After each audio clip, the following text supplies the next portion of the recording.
The first thing my mother taught me was that nothing in our world was ever bought. It was acquired, commissioned, inherited, retained. Even when money changed hands, the language never admitted the exchange. It was as though speaking plainly about cost would make it vulgar. I learned this at 6, sitting at the kitchen island in our townhouse in Mayfair, while a woman I didn't know adjusted the hem of a dress I would wear to a charity dinner. My mother stood behind me, one hand resting lightly on my shoulder, watching the seamstress work as though she were watching a painting being restored. "You don't fidget," she said quietly, not unkindly, simply as instruction. The seamstress apologized for pricking my skin. My mother didn't respond. She looked at my reflection in the glass of the cabinet doors, assessing the silhouette, the line at my waist, the way the fabric fell. When she was satisfied, she nodded once, and the woman's shoulders loosened. That was my first clear understanding of how things functioned. Approval was a release. Disapproval was a tightening. No one raised their voice. No one needed to. My father arrived late that evening, stepping through the hall as if the house had been built around his schedule. He kissed my mother on the cheek, glanced at me, and said I looked appropriate. He didn't say beautiful. Beauty was implied, like the silver on the table, and the quiet hum of the heating system, and the fact that no one in our home ever asked where something came from. At the dinner, I was told to shake hands with adults, to remember names, to make eye contact for just long enough that it registered. People leaned down to speak to me with practiced warmth. They told me I was lucky. They told my mother she was doing an excellent job. My mother accepted the compliments as if they were simply receipts for effort already spent. I was an only child for 5 years. In those early years, I became, without any conscious decision, the centerpiece of the image my parents presented to the world. Polished, contained, well-raised, predictable. It made them comfortable. It also made them careless. I grew up surrounded by rooms meant for people who did not linger, sitting rooms that were always ready, dining rooms that were used twice a week regardless of whether anyone felt like eating formally, a library where the books were real but rarely touched. Everything implied permanence. Even our staff moved quietly, as if sound itself had to be approved. When my brother was born, the change in atmosphere was immediate, though no one announced it. My mother became busier, but also softer in public. My father began to speak more openly about the future, still measured, still controlled, but with an added weight. The family had an air now. People used the word casually. They said it with a smile as though it were a compliment. I was 9 when I first heard it. We were at my grandmother's estate for Easter, sitting on the terrace while the adults drank coffee from porcelain cups, thin enough to look fragile. My grandmother's friends talked in the way older, wealthy women do when they are discussing something without appearing to. "He's perfect," one of them said, looking at my brother in his pram. My grandmother nodded, and the line continues. Someone laughed lightly at the poetry of it. I watched my father's face. The pleasure there was restrained, but unmistakable. I was sitting 2 chairs away, wearing a pale cardigan and holding a napkin on my lap as I'd been taught. No one looked at me. I didn't mind, at least not then. I had never been raised to expect attention for its own sake, but I noticed. That became my defining habit. Quietly, constantly noticing, not in an anxious way, in a precise way, like counting beats in music, like reading footnotes. At 13, I understood that my life was being planned as an extension of my family's needs. It wasn't cruel. It wasn't malicious. It was simply the way things were done. My school choices were discussed over breakfast and confirmed in meetings I wasn't invited to. My extracurriculars were curated. My friendships were observed with polite interest and then gently guided.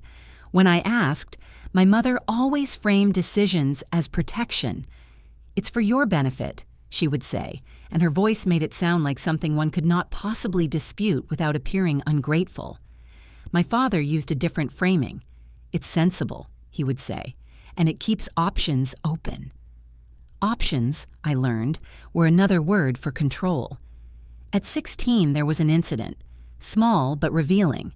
I had expressed interest in studying architecture, not as a rebellion, as a genuine fascination. I enjoyed the logic of space, the way decisions could be embedded into walls and corridors, forcing people to move in certain ways without realizing they were being directed. My mother smiled when I told her. She said it was a beautiful interest. She said she loved that I had an artistic eye. My father said nothing at first. He simply nodded, as if storing the information. Later, at dinner, he mentioned an acquaintance who ran a gallery. "You could do something in that world," he said. "It suits you." I understood then what he meant by suits. Not what would suit my mind, but what would suit my place. A week later, my mother returned from lunch with a woman whose name I recognized from the board of one of our foundations. She told me the woman's daughter had studied art history and was now doing extremely well. The story was told like a root, not an anecdote. And just like that, my architecture interest was treated as a phase. No one forbade it. No one argued. It simply stopped being mentioned until it faded from acceptable conversation. That was the family's method. If you did not challenge it, it felt painless. If you did, you would discover that the softness had structure underneath. By the time I reached university, my path had been smoothed so thoroughly that choosing anything outside of it would have required an effort I was not yet willing to spend. I studied economics, then pivoted into finance, because it was the first time I had found something inside the family language that made sense to me on its own terms. Money in the abstract was not dirty. It was clean, mathematical, relentless. It rewarded clarity. It punished sentiment. I was good at it. That fact pleased my father, though he never said so directly. Instead, he began referencing me in conversations where my name previously would not have appeared. "She's sharp," he told someone at a dinner. I heard it from across the table, the way one hears a compliment meant for the speaker more than the recipient.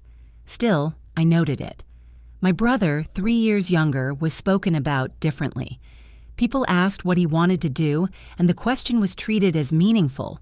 They asked what I wanted to do, and the question was treated as decoration, something to encourage, but not to rely on. After graduation, I took a job at a firm that did not belong to our orbit. That was important to me. I wanted competence that didn't bow to my surname. I wanted colleagues who would not soften criticism. I wanted consequences that weren't absorbed by family influence. My mother praised this choice as independence. My father approved it as experience. Both interpretations were acceptable. The first year of work was the first time I felt the world had edges, deadlines that did not bend, clients who were unimpressed by charm, mistakes that left marks. I enjoyed it more than I would ever admit at home. When I visited my parents, the house felt even quieter than before. Not because people were absent, but because the building itself seemed designed to absorb disruption. The staff had changed, but the rhythm had not. My mother still moved through rooms as though she carried a schedule inside her. My father's phone still rang with the same calm urgency. My brother began appearing at dinners in suits. He spoke less than he used to. He listened. He laughed at the right moments. He was learning how to be seen as inevitable. I was learning how to be useful without being dangerous. The first time I understood that decisions were happening around me, not with me, was not through exclusion, but through an invitation that came too late. My father asked me to join him for lunch in the city. It was rare. He usually delegated intimacy to my mother. He chose a private room in a restaurant that did not advertise itself. The room was quiet enough that I could hear the faint click of cutlery from the main dining area. He ordered without looking at the menu. The waiter addressed him by name. My father asked about my work. I answered carefully, giving him enough detail to satisfy interest without making it look like a performance. Then he said, "We're restructuring some things." He said it as though he were mentioning a renovation. "Nothing dramatic," he added, "just clarifying responsibilities, streamlining." I waited. He described a new governance model for one of our holding entities. He spoke about board representation. He referenced external advisors. He spoke about oversight, risk management, continuity. My brother's name appeared early in the explanation. Mine appeared as an afterthought. "You'll be kept informed," he said, and the way he said it suggested generosity. Kept informed was not the same as involved. In my family, involvement was a form of power. Information was what you gave to people you expected to remain in place. I nodded. I asked one question, factual and mild about timing. My father answered with satisfaction, as if I had proven my understanding. Lunch ended smoothly. He paid without looking at the bill. He kissed my cheek once outside the restaurant and told me he was proud of me. It was an unusual phrase for him, and because it was unusual, I understood it carried a purpose. Pride, in that moment, was a sedative. That evening, I went back to my apartment, opened my laptop, and reviewed the public filings associated with our main family entities. Not because I was panicking, because I had been trained to treat uncertainty as a prompt for documentation. There was nothing overt. Of course, there wasn't. Restructures in families like mine happen in conference rooms, not headlines. But I started a file anyway. It was a simple folder at first. Dates, names, companies, notes about who had said what and when, not accusations, just record. Within a month, my mother invited me to tea at the house. She framed it as catching up. She served the tea herself, which meant it was not casual. She spoke about legacy, about how hard my father had worked, about the importance of protecting what had been built. I listened. Then she said, "It will all be very fair." Fairness, in our family, was a word used when someone was about to receive less than they expected. She continued, "You know you will always be taken care of." Taken care of was the phrase that ended discussions. It implied safety. It also implied dependency. I nodded. I thanked her. I said I understood. She relaxed visibly, as though my compliance had confirmed her belief that the conversation was successful. When I left, she kissed me on the forehead the way she had when I was a child. I drove home and added 2 lines to my file, the date and the exact words she had used. The next step arrived in the form of an envelope, heavy, cream, unbranded. It was delivered to my apartment by courier. No email warning, no preliminary call. That too was a decision. Paper feels more final than pixels. Inside was a set of trust documents. They were beautifully drafted, simple on the surface, complex underneath. My name appeared in elegant type. The language was soothing. It emphasized provision, stability, care. It made the arrangement sound like a gift. It was not a gift. It was a placement. I read it once as they expected a daughter to read, scanning, trusting, acknowledging the kindness of inclusion.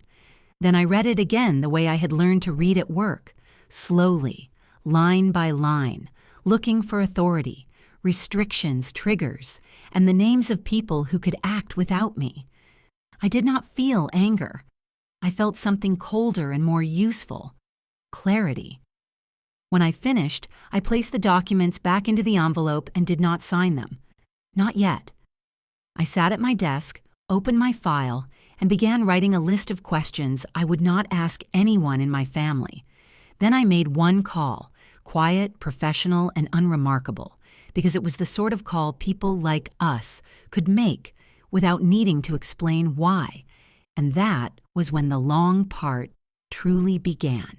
The call was answered by an assistant whose voice had been trained to convey ease.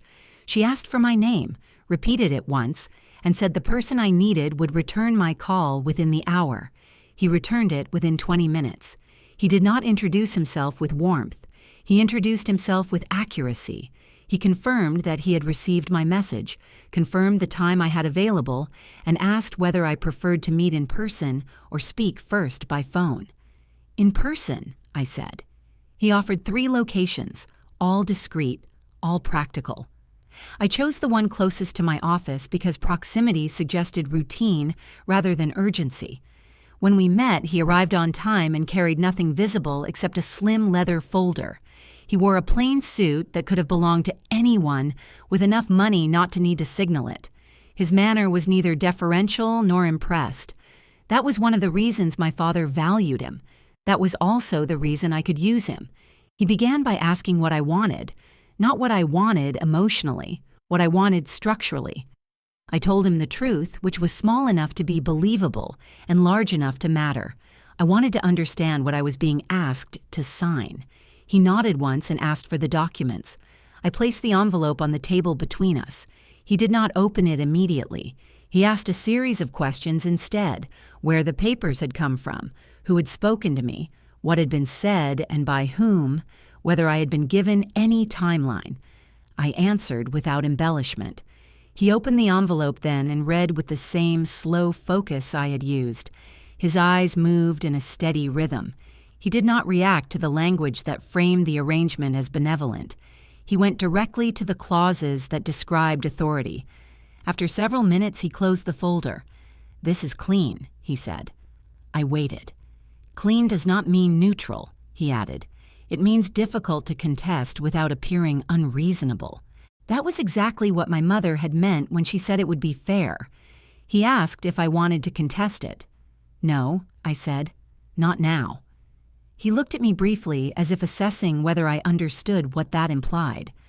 "What do you want to do instead?" he asked. I paused long enough to make the answer feel considered rather than rehearsed. "I want time," I said, "and I want to understand what exists outside of this." He nodded again, and for the first time his expression softened into something like recognition. Time was the only resource my family treated as infinite, which meant it was the one they were most careless with. He asked, "Are you currently a trustee of anything?" "No." "Director?" "No." "Do you have any formal authority in any family entity at all?" "No." He made no comment. He simply wrote something down.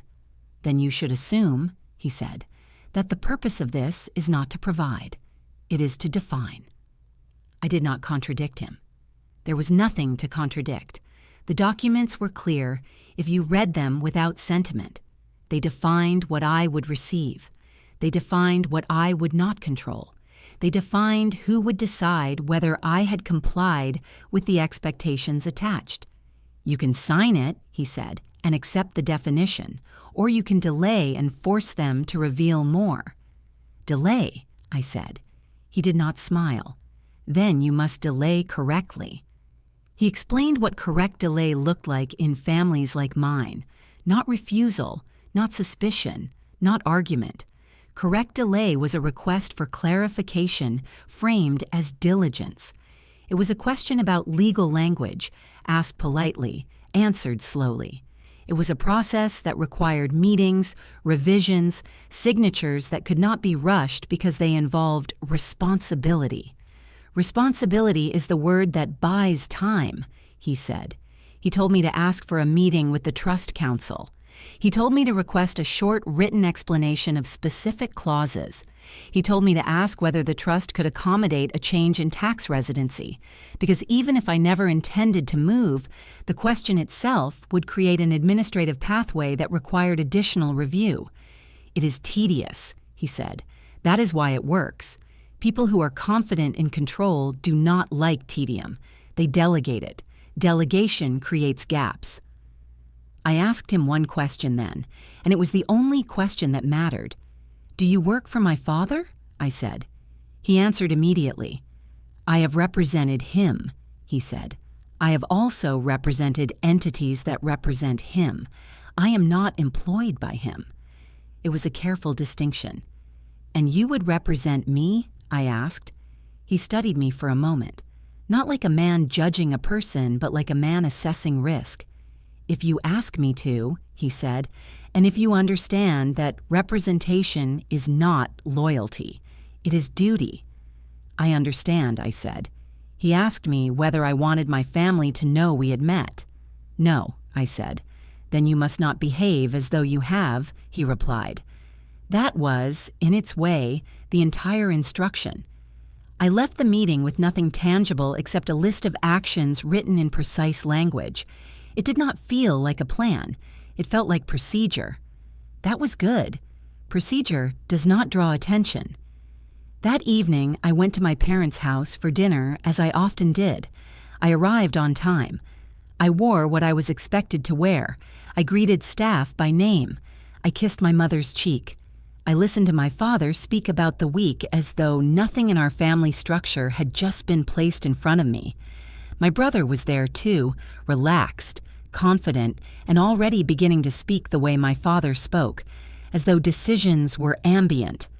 My mother asked whether I had received the envelope. "Yes," I said. "And?" she asked lightly. "I've read it," I said. "I want to be responsible about it." My father looked up then. His attention sharpened, not with concern, but with approval. Responsibility was his favorite mask. "What do you need?" he asked. "Just clarification," I said. "There are a few clauses I want explained properly. I'd like to meet with counsel." My mother's gaze flickered, just briefly. My father didn't notice. Or if he did, he interpreted it as pride. "Of course," he said. "That's sensible." It was the easiest agreement I had ever received. That was how little resistance compliance required. The meeting was arranged within days. I was copied on a thread of emails that made me laugh quietly when I read them, because the tone was so familiar, efficient, confident, reassuring, as though the paperwork were simply the final polish on a conclusion already reached. The counsel was a partner at a firm that had served my family for decades. His office was on a high floor with no personal photographs and no visible clutter. The view was part of the message. You were meant to feel small against it. He greeted me with practiced warmth. He spoke about how he had known my father for years. He expressed admiration for our family's thoughtfulness. Then he began explaining the documents as though I had not read them. I let him. When he reached the clauses I had marked, I asked questions exactly as I had been advised, calm, precise, framed as diligence. He answered smoothly at first. Then, as I kept going, he began to slow. Not because he was confused, because he realized I was not asking as a daughter. I was asking as someone who understood authority. He chose his words more carefully. The meeting lasted longer than planned. When it ended, he offered to send me a written summary of his explanations. "That would be helpful," I said. He promised it by the end of the week. He delivered it 2 days later. The summary was thorough. It was also revealing. In explaining the trust's protections, he had described its constraints. In describing its benevolence, he had admitted its boundaries. I filed it. At home, my parents were pleased. My mother told me she was proud that I was taking this seriously. My father said it was good to see me engaging with the family's future. Engaging was the word they used for involvement that did not threaten them. I continued to delay, politely, correctly. The counsel suggested minor revisions for clarity. I accepted some.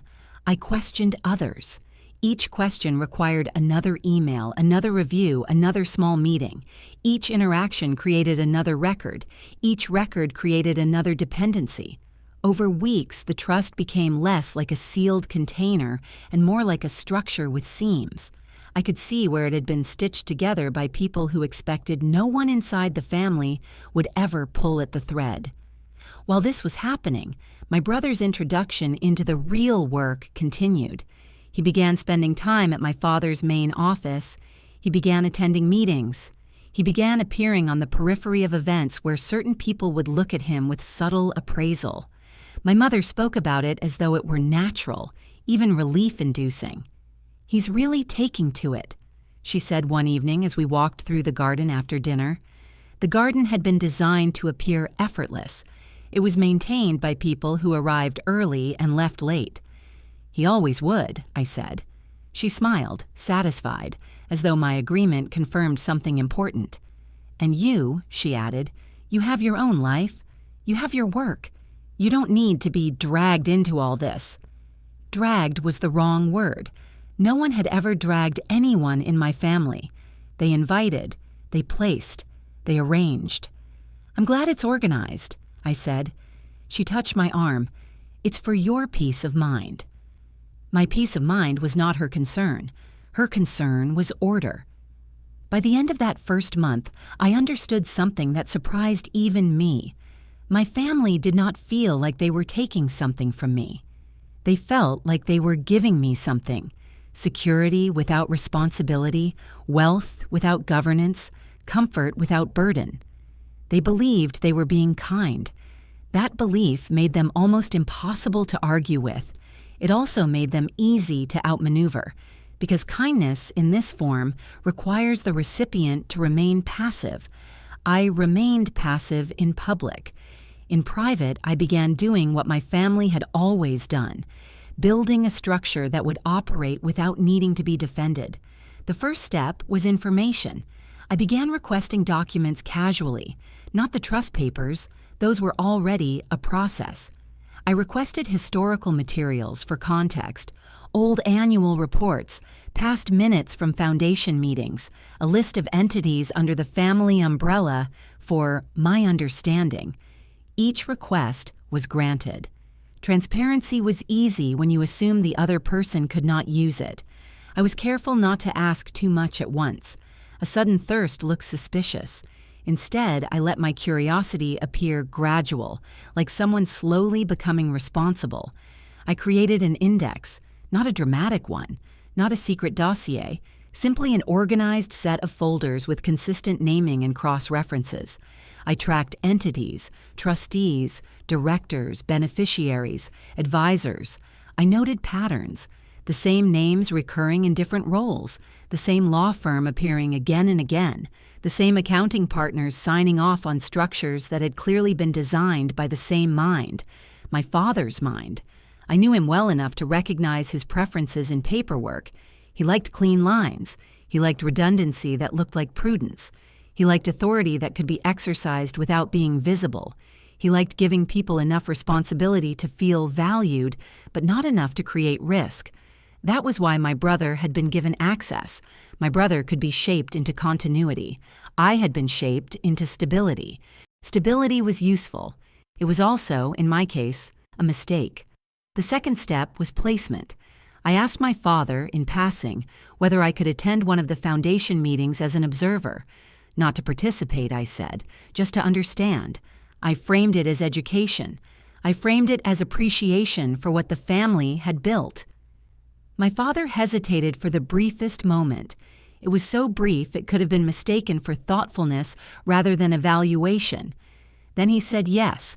He said yes because saying no would have implied exclusion, and exclusion would have required explanation.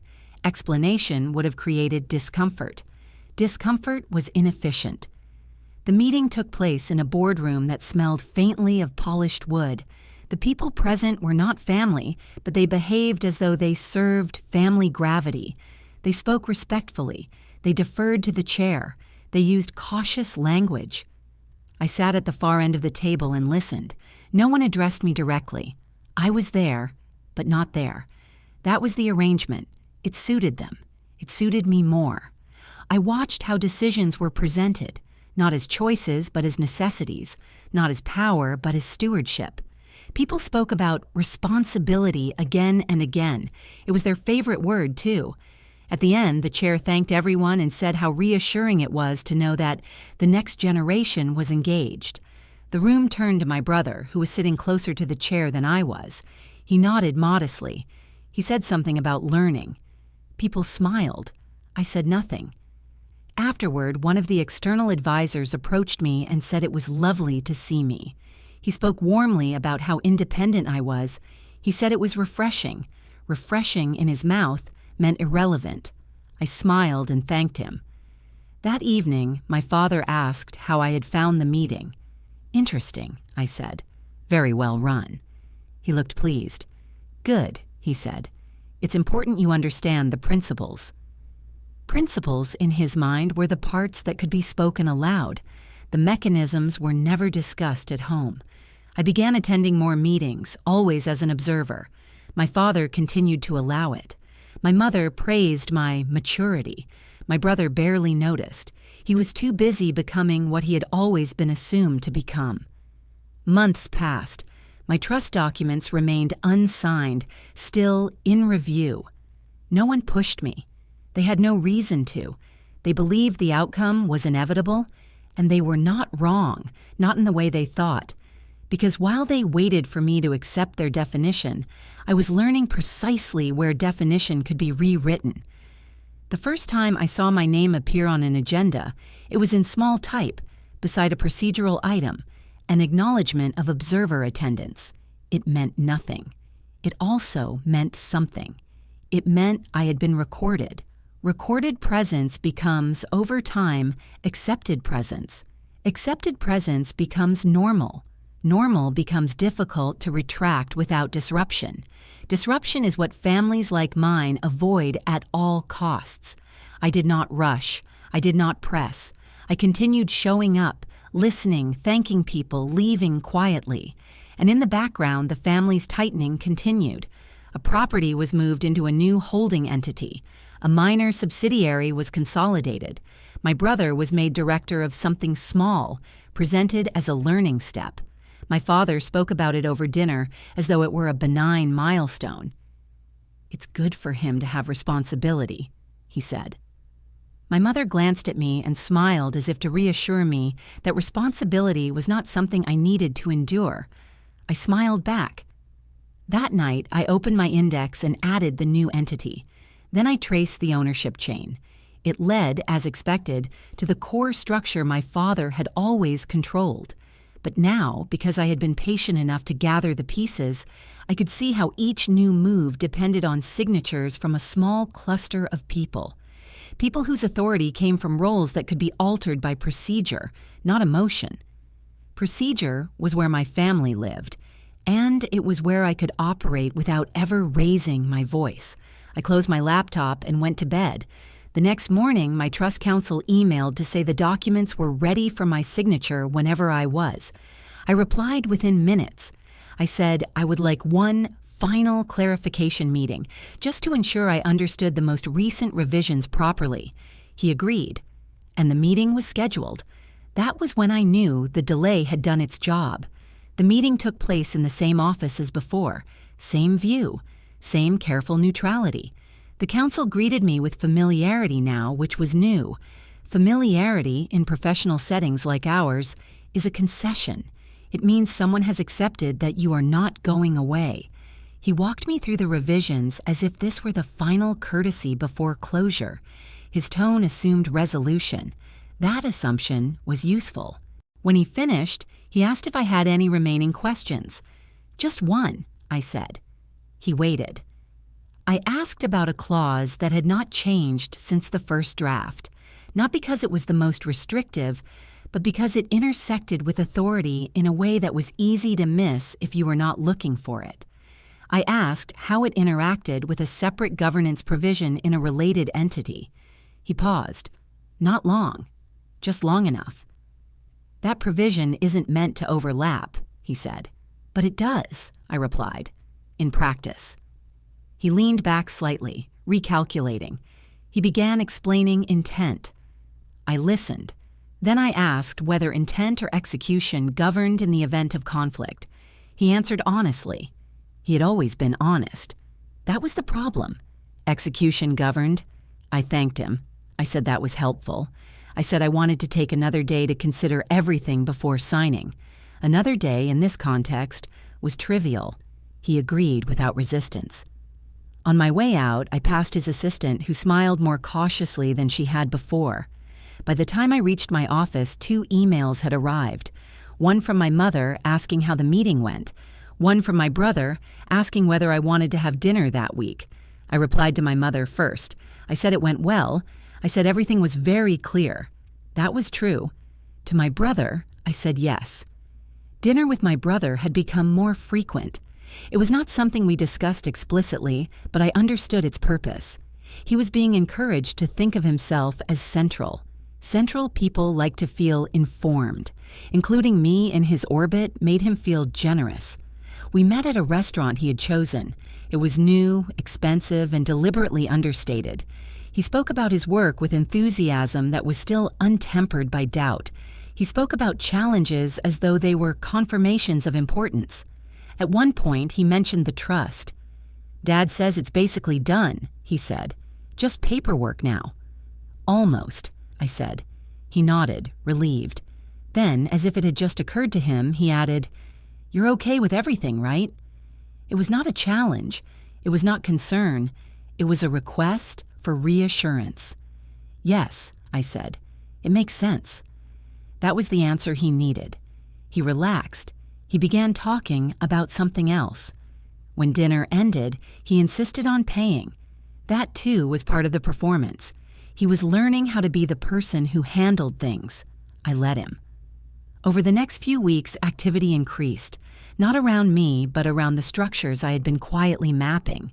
There was a sense of acceleration, as though my family wanted everything settled before momentum shifted again. My father spoke more often about finalizing. My mother spoke about peace of mind. My brother spoke about plans. No one asked me to hurry. They did not need to. They believed my compliance was a matter of course. I signed the trust documents on a Tuesday morning. I did not announce it. I did not celebrate it. I signed them with the same pen I used for everything else, scanned them, and sent them back with a short, polite email thanking counsel for his patience. Within an hour, acknowledgments arrived. Everything was now, officially, in place. That was the moment my family believed the story was over. What they did not see was that the trust, once signed, created obligations they had not focused on because they assumed alignment. They had read it as containment. I read it as access. Signing did not end my involvement. It formalized it. The next phase began with something so minor it would never be remembered later: an administrative review. One of the foundations was required to update its reporting structure to comply with a new external guideline. It was routine. My name appeared on the circulation list because I was now formally a beneficiary with an interest, not authority. Interest. Interest is enough. The review required confirmation of certain roles: trustees, directors, observers. There was a checklist, boxes to be ticked, names to be verified. I responded promptly, as I always did. In my response, I asked whether my observer status at prior meetings should now be updated to reflect my formal relationship to the entity. The question was reasonable. It was also inconvenient. It took 3 days for someone to answer. The answer was cautious. They said they would need to confirm. Confirmation required looking at records. Records showed my repeated attendance. Attendance suggested engagement. Engagement raised the question of whether observer was still the correct classification. Someone suggested adding me as a non-voting participant, just for clarity. Clarity was my father's favorite word. The change was approved without discussion. No one informed my brother. It was too small to matter. At the next meeting, my name appeared again on the agenda, this time not as observer, but as present. No one commented on the difference. It would have been awkward to do so. The meeting proceeded as usual. Afterward, an advisor approached me and asked whether I planned to attend future meetings. "Yes," I said, "if that's appropriate." "Of course," he replied immediately. Appropriateness had shifted. I began receiving documents automatically rather than by request. Drafts, updates, summaries, nothing confidential, nothing powerful, but enough to see how decisions flowed. My brother noticed the shift eventually, but not all at once. He noticed that I seemed informed. He noticed that people deferred to me in small ways. He noticed that my questions, when I asked them, were answered carefully. One evening, he mentioned that things felt more complicated than he'd expected. "They usually do," I said. He laughed, assuming it was a shared observation. It was not. The next administrative review involved a holding entity my father had always treated as untouchable. It was not large, but it was central. Its structure predated most of the others. It had been designed when my father was younger and less inclined to imagine scrutiny.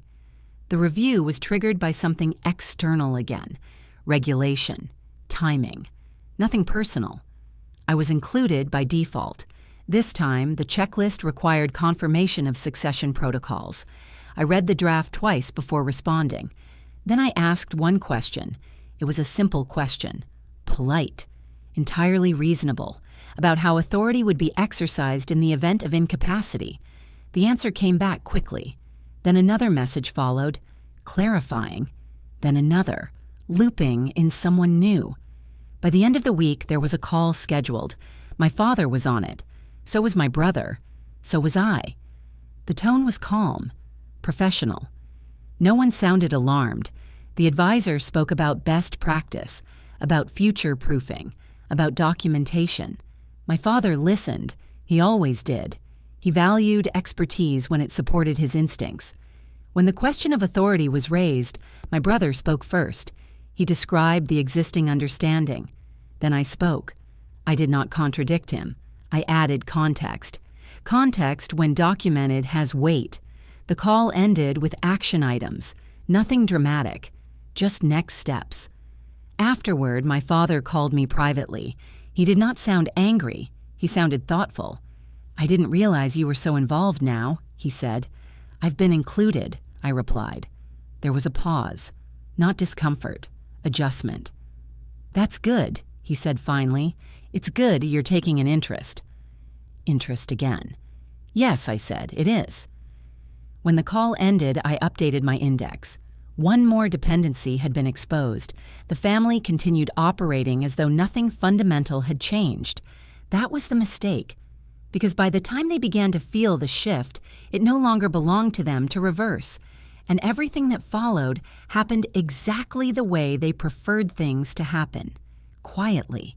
Quietly did not mean quickly. The process my family trusted most was not speed, but inevitability.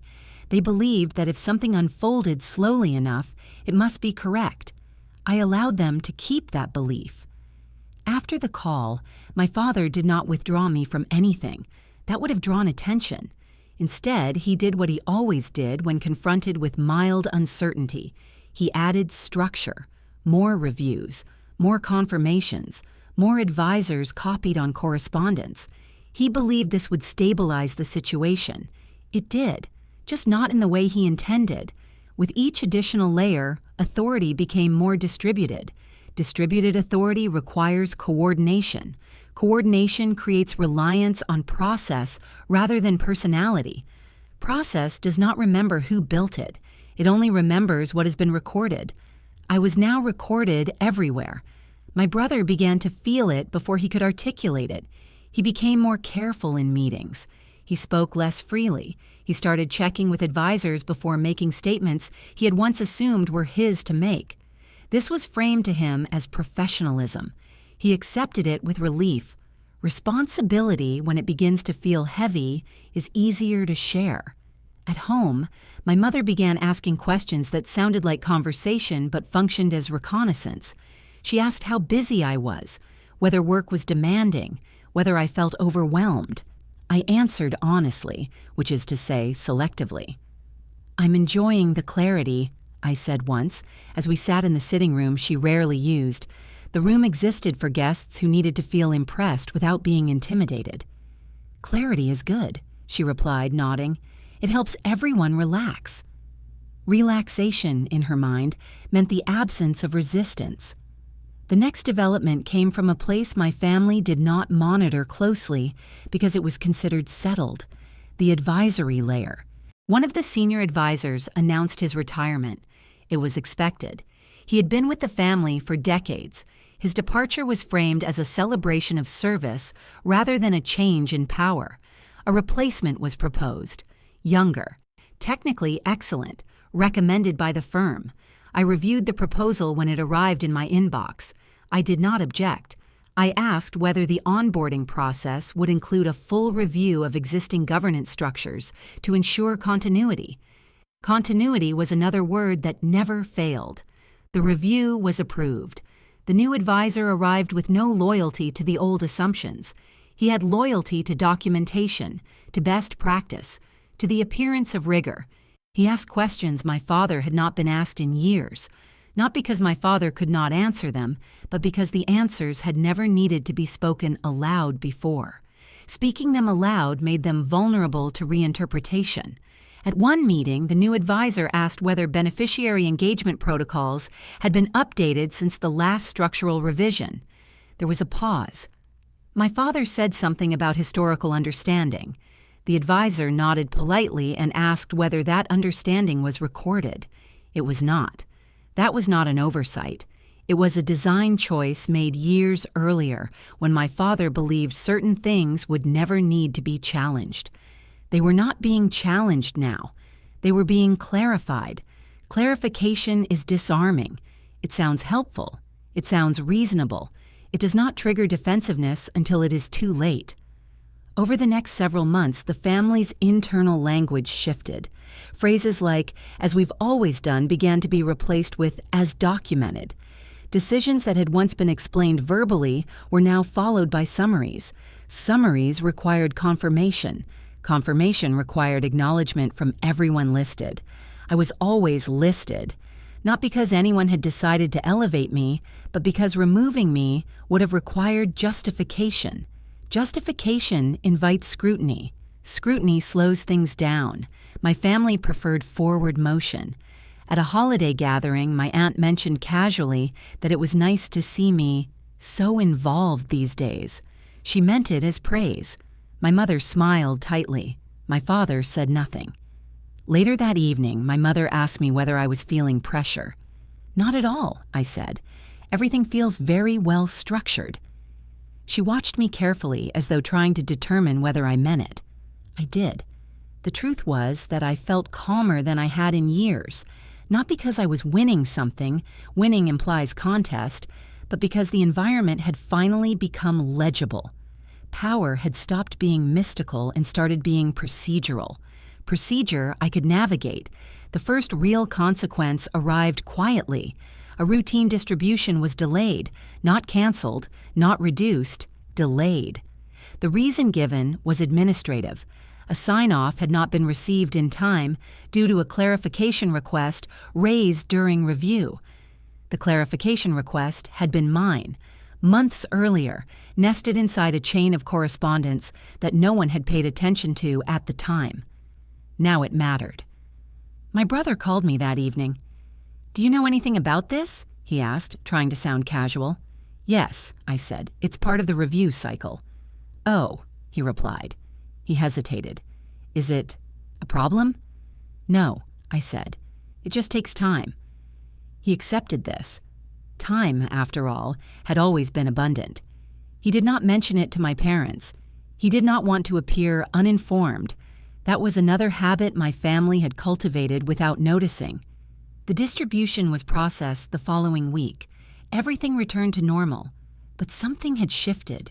The advisors had seen that delay was possible. That process could interrupt flow without anyone explicitly causing it. That authority was not singular. They adjusted accordingly. From that point on, no decision moved forward without explicit confirmation from all relevant parties. Relevance, once defined, is difficult to undo. I was relevant now. My father began asking for briefings rather than summaries. He wanted to understand why things were taking longer. The answers reassured him.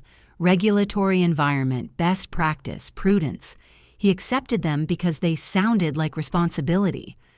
My brother began spending more time with advisors than with my father. He wanted to feel in control. He did not realize that control was migrating away from individuals and into structure. I never corrected him. At work, my own role expanded. I was promoted, quietly, without ceremony. My responsibilities increased. My calendar filled. I became accustomed to making decisions that affected outcomes without needing approval. This reinforced something my family still resisted acknowledging. Competence does not require permission to exist. It only requires opportunity. The final phase did not begin with a dramatic event. It began with fatigue. My father was tired, not physically, but administratively. He had spent a lifetime managing complexity. Now complexity was managing him. He began delegating more. He trusted the system he had built. That trust was justified. The system was functioning perfectly. It simply no longer centered him. One afternoon, a proposal was circulated to formalize succession protocols across all entities for consistency. It was framed as housekeeping. The language was impeccable, the rationale unimpeachable. I reviewed it carefully. I suggested a minor amendment, a clarification about interim authority during transitional periods. It was accepted without debate.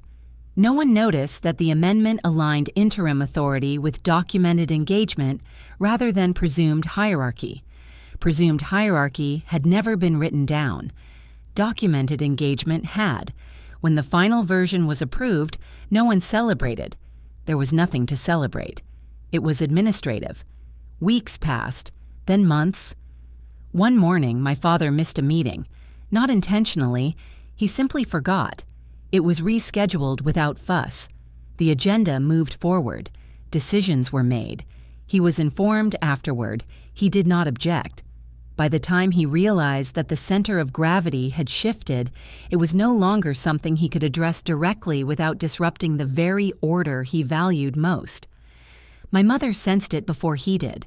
She began asking whether everything was all right, whether things felt different. "They're more formal," she said once. "Yes," I replied. "It's reassuring." She did not smile. The final adjustment was triggered by something external again. It always was. A change in reporting requirements, a new compliance standard, an innocuous email from a firm no one would have questioned. The adjustment required confirmation of primary points of contact. My name appeared. My brother's appeared. My father's did not. Not because he had been removed, because he had not been listed. Correcting it would have required reopening a process that had already been finalized and acknowledged by multiple parties. It would have required admitting that something had been overlooked. Overlooked is another word my family avoided. The confirmation went through. No announcement was made. No conversation occurred. Authority shifted not with a declaration, but with an email receipt. That was when my father finally asked to speak with me. We met in his study, a room that had always been his domain. The books there were real. He had read them. The desk was clear except for a single folder. He looked at me for a long moment before speaking. "You've been very busy," he said. "Yes," I replied. "With the family?" he added. "Yes." He nodded slowly. He was not angry. Anger would have been simpler. "I didn't realize you wanted this," he said. I considered my answer carefully. "I didn't realize it was something one had to want," I said. "It's work that needed doing." He absorbed that.